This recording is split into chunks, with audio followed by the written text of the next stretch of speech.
విజయవాడ భవానీపురంలో ఇళ్ల కూల్చివేత ఉద్రిక్తతకు దారితీసింది. కోర్టు ఆదేశాలతో 42 కుటుంబాలకు చెందిన ఇళ్లను పోలీసులు కూల్చివేశారు.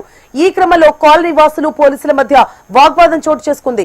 అయితే కోర్టు ఆదేశాల నేపథ్యంలోనే కూల్చివేతలు చేపట్టామని పోలీసులు తెలిపారు.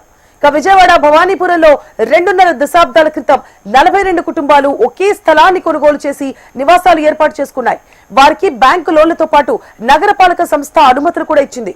అయితే 2 ఏళ్ల క్రితం ఓ ట్రస్ట్ కోర్టు నుంచి నోటీసులు పంపించింది. ఆ స్థలం తమది అని ఖాళీ చేయాలని పేర్కొంది.